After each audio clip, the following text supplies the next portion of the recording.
Hey guys, welcome back to War Thunder and welcome to some F4U-1a Corsair gameplay.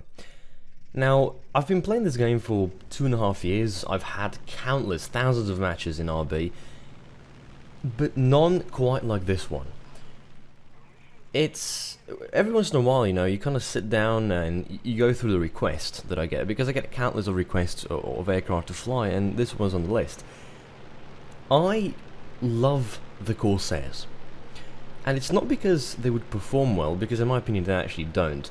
The flight model is rather funky, and it's kind of sad to see, such an iconic aircraft performing so badly. But there's something visually appealing about the Corsairs. The looks of the wings, just the overall design of the aircraft is just, for me, a visually appealing aircraft is one that I'm much more likely to do good in and just fly out more, because you feel nice just flying it out. But we're not here to talk about the visual appeals of aircraft.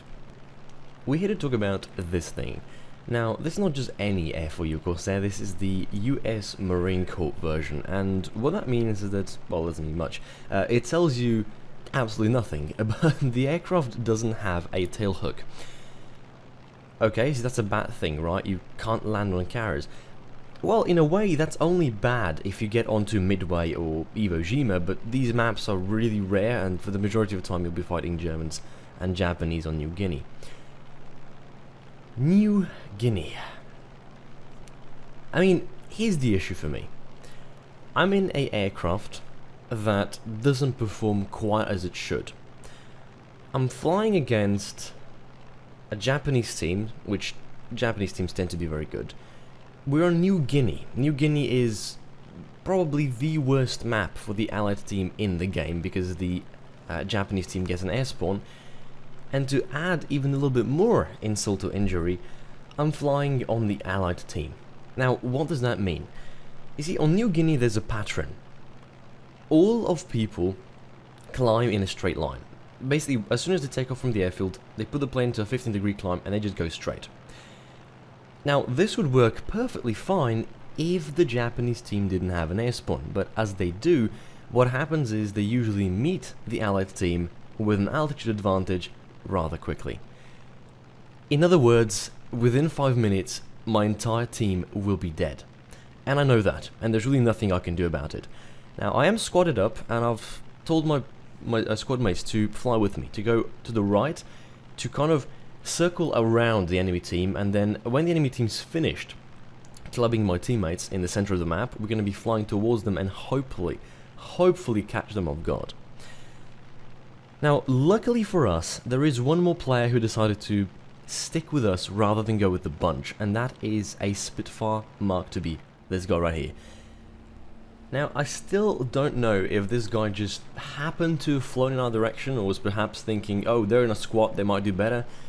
Whatever the case was, very, very smart decision, and this guy played an important role in the dogfights that we're about to go into. Now, let me explain my tactic here.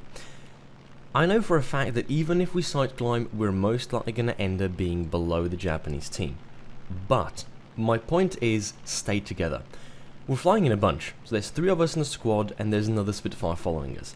If we stay together, that's 4 players. As soon as they see 4 players in a bunch, they're going to be much more careful, because 4 players is, a quantity advantage. Now, I spot some A6M3s and I tell them, do not engage them, right? The last thing I want to do right now is to go and all rush for 1 player. I want to single these players out. There's 4 of us. We can deal with 1 fighter. We can all bait him within each other. So, fly in a straight line, keep slowly climbing, and ignore the threat, unless they are the ones to pick you out. In that case, you then bait them and engage them.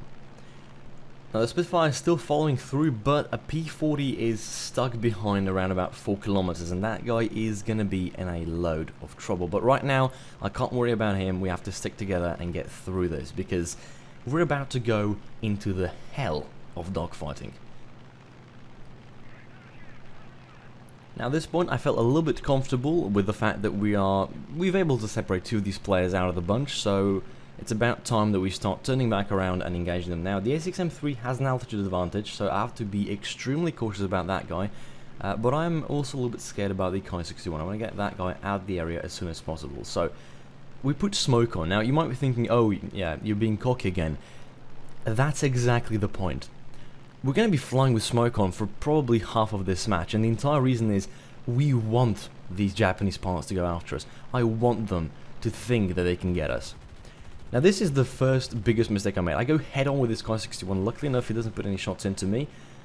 Don't turn with him. I mean, it would be a death sentence. Zoom out of the area and slowly turn back around. I'm looking at that J2M, the 2 that's engaging the P40.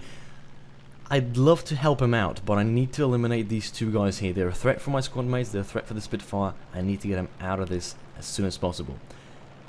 The SXM3 goes straight up. I'm going to leave him for the Spitfire and engage the Kai 61 myself. Now, I didn't feel too comfortable diving around after this guy. Why? Because, well, he's losing a lot of altitude, and I don't want to burn any more altitude than I have to. We're already at 2.5k, and this is not very good. Now, luckily enough, the guy goes into one last turn. Instead of diving, he just goes left, burns a huge chunk of his energy, and it really wasn't too difficult at this point. Trying not to ram my Twilly here. It was all over the place. Waiting to get into my convergence rate, 300, and wing straight off.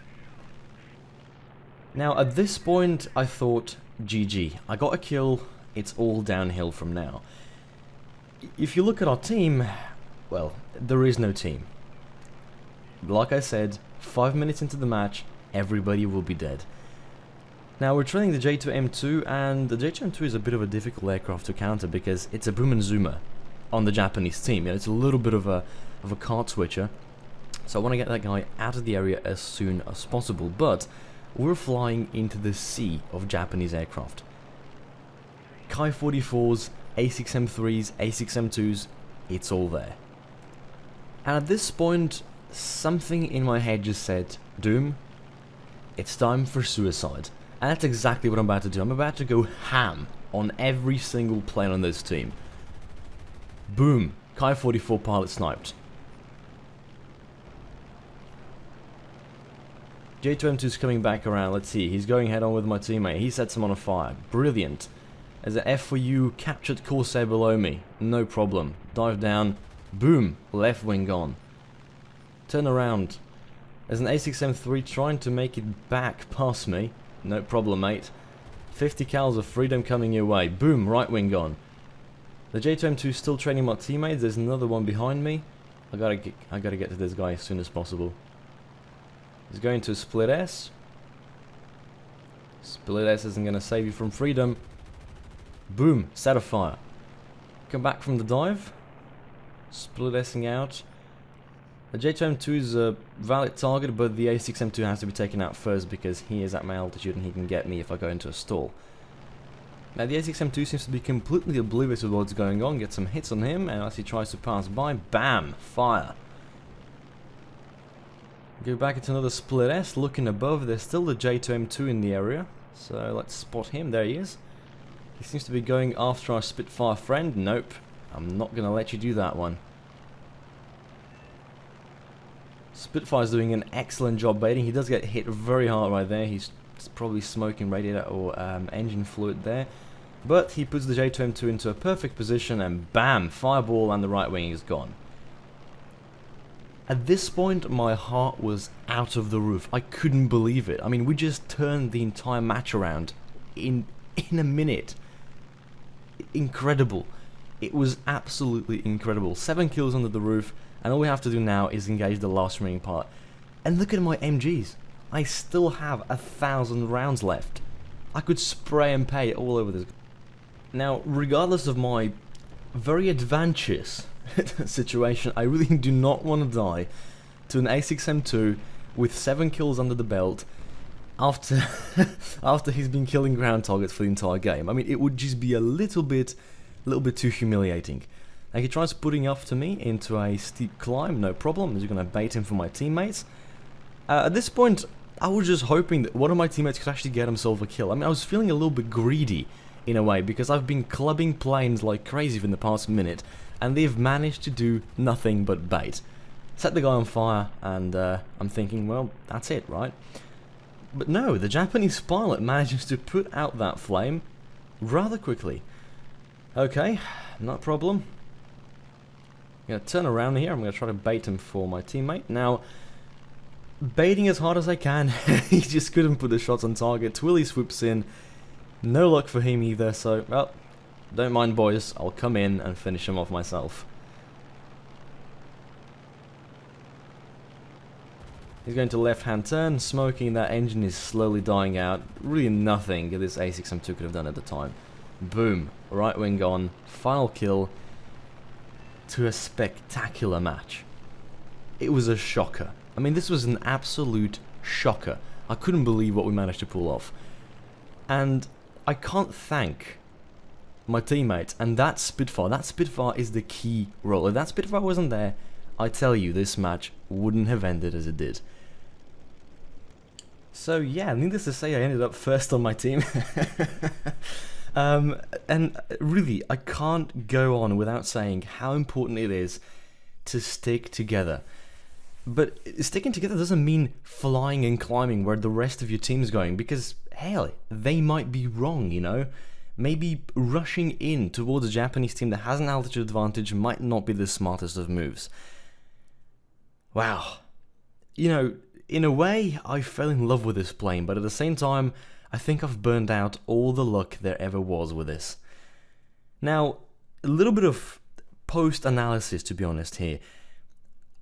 A lemming train, you know, it just so happened that every single one of those Japanese planes was at the wrong place at the wrong time after each and every one of my turns.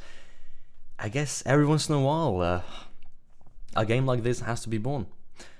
So, I think the USMC Corsair is much more than just a decent aircraft to fly. You know, the Corsairs might not have the best flight models, but if you fly them right, if you do side climb, give it a little bit of time to get that altitude, if you do use it as a proper boom and zoomer, you should have a lot of luck with this plane. And come on, it has M250 cals. I use stealth rounds, they set everything afire, they're brilliant for pilot sniping, wing spot taking off. It's an incredible aircraft. And yeah, hope you guys enjoyed a carnage of a video. I'm still speechless a little bit, you know. Sometimes I just can't believe that some games like this can actually happen. I have ace matches all over the place, you know, but an 8-kill match, that's just something else. Something else. So yeah, hope you guys enjoyed the video. Let me know what you think about the USMC Corsair in the comment section below, and let me know what plane I should fly next. But until next time, take care, and safe flying. Around, so no problem, let's give him a quick burst, and yeah, there's really only that much damage a B-17 attack. Now, Spitfire in front of me, it just didn't have quite enough time to turn the plane around. I mean, even if he did, he wouldn't be able to push much more than the head-on pass with basically 3 BF-109 G6s. Now, looking towards my right, there's 2 Spitfires diving on the Tempest, but there's that P-51 that's still running around, and turning left reveals